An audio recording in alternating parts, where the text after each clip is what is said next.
This episode of Chat Bubbles is brought to you by Netflix. For a free 30-day trial, head over to netflix.com/GameBreakerTV.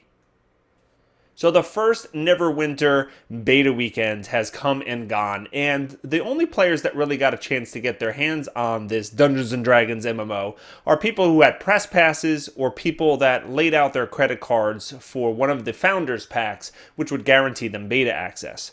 This is appears to be a growing trend where we see more and more games that are actually, having some sort of, method for you to actually pay to get into the beta.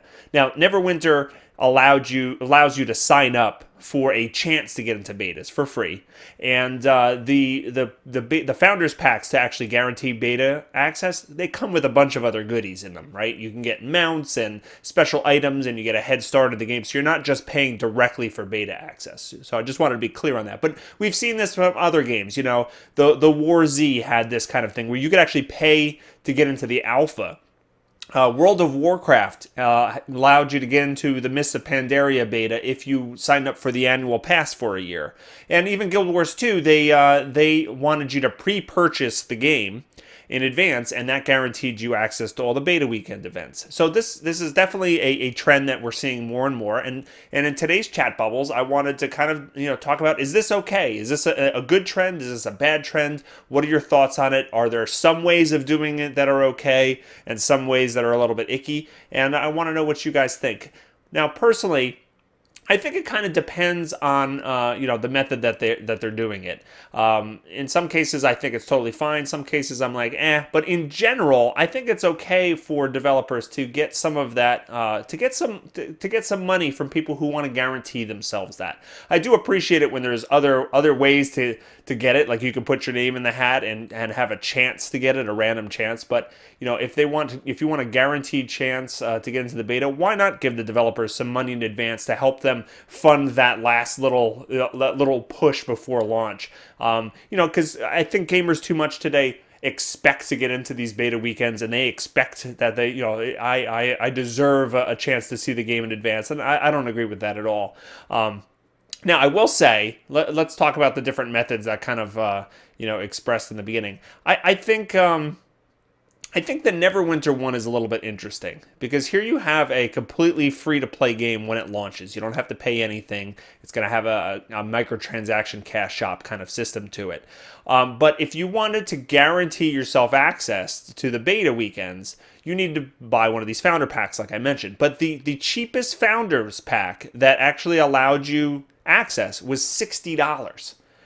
And that's the cheapest one. There's also the $200 one that has the dark elves and the drow elves and stuff like that. But I'm not even gonna get into that. Let's focus on the $60 one. Now, like I said, it comes with a lot of goodies, right? You get a head start in the game, you get some mounts, you get some in-game items. So it's not just paying for the beta access, but going from free to $60 to guarantee yourself access to the beta, that's pretty steep.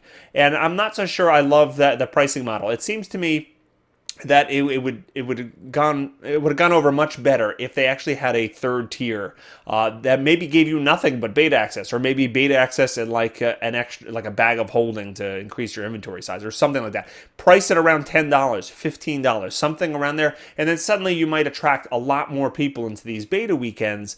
And the more exposure you give yourself to especially in a free to play game, the more people that'll stick around and play the game and give you some some buzz and some news, and hopefully a percentage of them will actually stick around and buy some things from your cash shop. But it is totally possible that they wanted the opposite. Maybe they didn't want tons of people in the beta. Maybe they just wanted some people for some testing purposes, but they really don't want to crush the servers at this point. And maybe that's why the price point is so high. We don't know what decisions went into these kind of things. But in general, I don't have a problem with the way Neverwinter did it, except I think $60 for a free-to-play game, that's too much to pay for a beta access.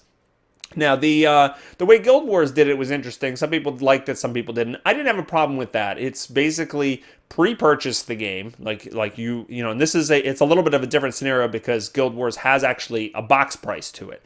So if for anyone who had already made up their mind that they're going to get this game or they want this game, it's kind of a no-brainer. You're going to get into the betas because you put down the money in advance, and it helps them get a nice little chunk of revenue right before the launch. But to me, I didn't have to pay anything extra to get my beta access. I knew I was going to pay my money for the box, and so that was a no-brainer. So I didn't have a problem with that. But I want to know what you think of these different systems. What kind of payment model would actually work or entice you to get into a beta? Or do you think that this is a bad trend overall? Is it a good trend? Give me your thoughts and leave them in the comment section below. And don't forget to stay dialed into Game Breaker for all your video game news. And I hope everybody has a fantastic day. Take care.